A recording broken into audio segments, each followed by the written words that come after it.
Okay, so you guys know who this is. I don't really need to explain to you who this guy is or his backstory. If you own a TV, you know who this guy is. But this is Goku. And this is the Figurized standard Goku. And the reason why I say standard is because excuse me, is because there is another virgin virgin version of this guy. And I believe he's 1/6 scale. I believe. And that's big. There's a bigger one. Put it that way. I don't exactly remember the measurements, but it was a bigger one. And to put some context as to why I picked this guy up is because a long time ago, I was on YouTube. And there was a young lady, I forget her name, but she was really attractive. And she was into the Figuarts. She didn't have too many SH Figuarts, but she was really into the Figuarts. And one of the Figuarts that she had, that she had was Goku. She had the larger version of that. And in her videos, she would tout about how much she liked the Figurized Goku. And I didn't understand because I was still in the mind frame of SH Figuarts being the end all be all of all Dragon Ball figures. And I couldn't have been any more wrong about that. But while I still disagreed with her sentiments, I still watched her videos anyways.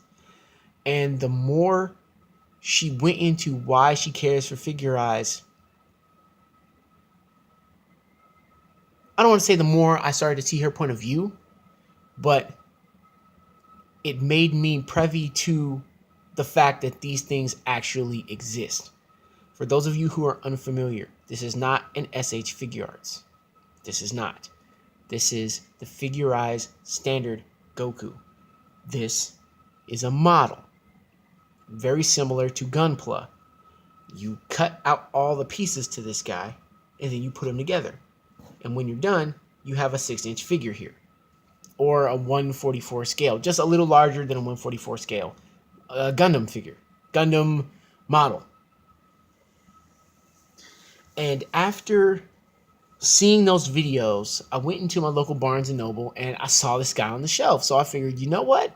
Hey, I'm going to pick this guy up. So I picked him up, brought him home, put him together. Because I've been putting together models for a really long time. I'm very much into Gunpla and Gunpla. For those of you familiar with that, I am very much into that. I'm still relatively new. I only have over 20-something models, but I really enjoy putting them together. And I really enjoy models, and now I have this affinity for building things. And when I saw this guy at a Barnes & Noble, I figured, you know what? I would be doing myself a disservice if I didn't pick this guy up. Got him home, put him together. I absolutely love this guy. I do not have the resources to pick up every single SH Figuarts they put out.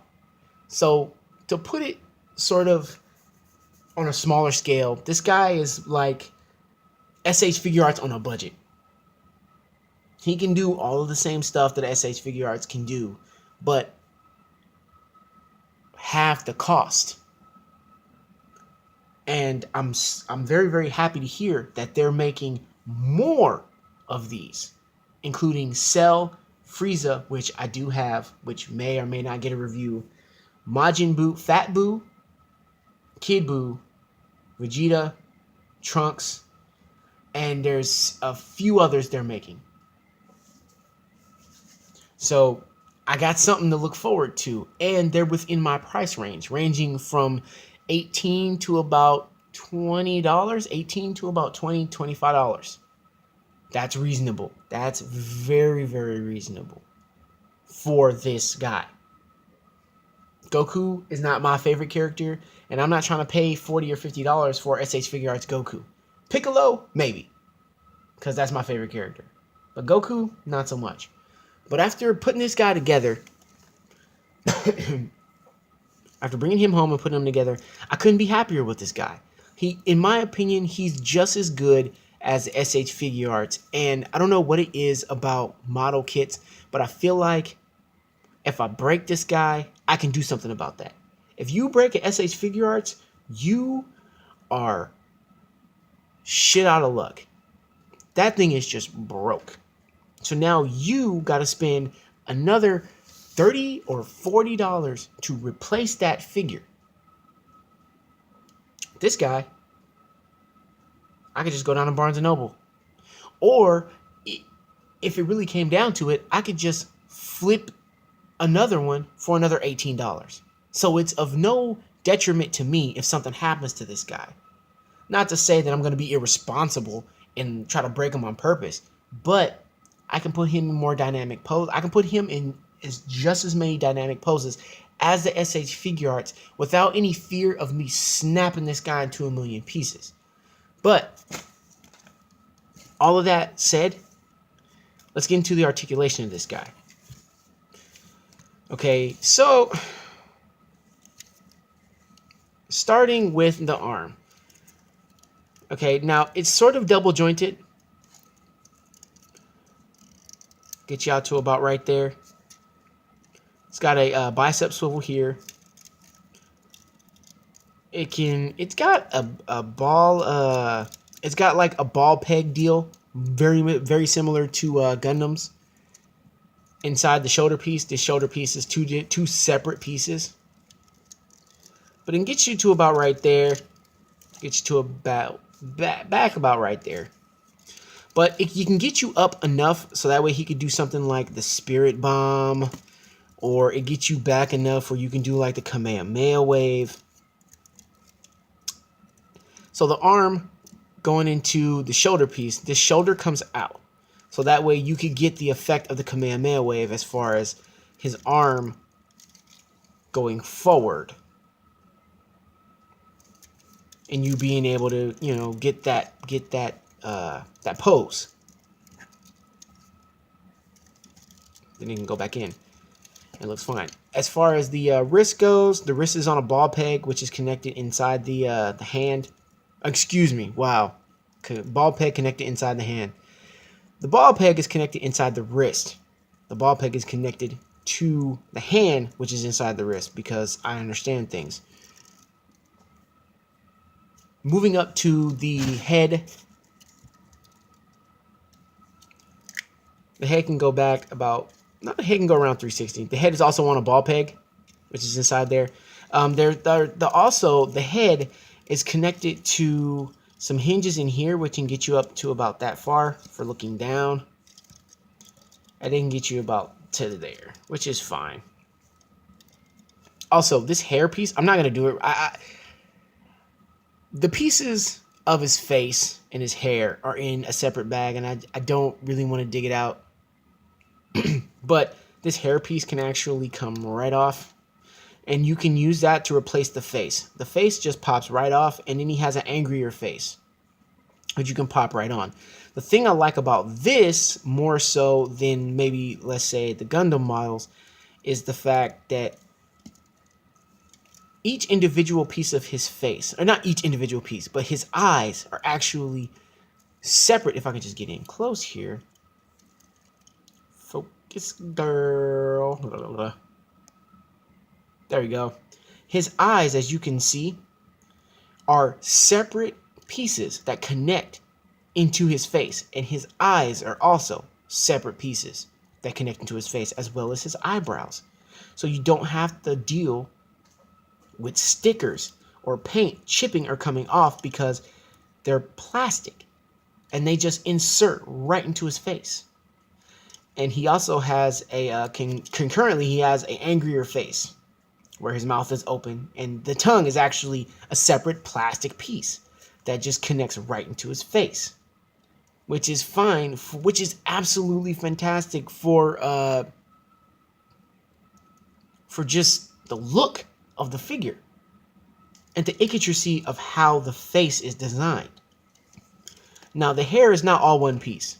The hair is actually several different pieces connected together. I don't know, you can see the line here is where the hair connects. But that gives it, to me, I don't know, that it gives it a texture, and it gives it a texture that I really, really enjoy, especially the plastic that the hair is made of is also sort of translucent. So if it catches the light right, it looks as though it's glowing. And it's not so much paint, but it's just the actual plastic. But it gives it the effect that it's glowing. And to me, that's great. That's just great. He also has a waist swivel here that can get you about to right there. It can go all the way around. But there's a huge ball peg in here that this piece here connects to there, inside there. I want to stress that it's difficult for me to describe this because I'm describing a model, and models aren't the same as toys. Models have more integral pieces and parts to them than most figures do. And this is really my first video where I'm actually describing to you these pieces that go along with this model. It's not just this piece connects here and that piece connects there. There's a lot of little moving parts inside here that make this whole thing work. I don't want to say the model is superior, but it's different. Excuse me. It's just different. It's just different. But continuing on with the articulation, the leg can get you about up to there for those kicks, those high kicks. Get you out to about there for those side kicks. Side kicks. The leg is single jointed. Okay, it's single jointed, but the knee itself actually stretches all the way into the calf, as you can see. So this part up here, this part here doesn't actually move. This knee part here is actually hidden inside this. So when you do it like that, it gives it the appearance that the pants leg is moving all the way down, which is great. It doesn't break up the continuity of the knee and the figure. And if you're into that sort of thing, that's fantastic. It's just, it looks great. The knee goes around to about there, which is fine. The knees, the boots have, excuse me, the foot, calf goes to about here, like that, which is fine. And then you got the lines on the boots. These are stickers, unfortunately. You have to stick these on. And they come off. Not very secure. You could paint those if you choose to. I mean, I just didn't. I just threw the stickers on. You know, I'm not very rough with my figures. I'm not very rough with my models. So I can apply stickers and things like that and not have to worry about like destroying the thing as I'm messing around with it. So as long as you're careful, you don't have to really worry about these. Now the boot, the foot, the actual foot. Now I got a problem with this. Okay, the foot, this piece here is actually a peg that goes into a socket which is in the foot. So it goes in like that. So it doesn't have anything securing it here outside. And to me, I don't know. I don't really dig it. So what I did was I decided to super glue it in. So that way the peg stays in the foot. So I don't have to worry about it falling off. And the problem with that, in my opinion, is the peg that goes into the foot pushes against the actual sole of the boot, which pushes that out. So once I glued this in, I had to apply some glue here, and then that just solved the problem. With this guy, I am very, very happy with this guy. Now, you give me Piccolo, and I am sold on this entire line. I could not say any more good things about this. And I'm so happy that Bandai, I am so happy, so happy that Bandai gave me a model slash figure that was in my budget that I could buy. And They sold me on the line.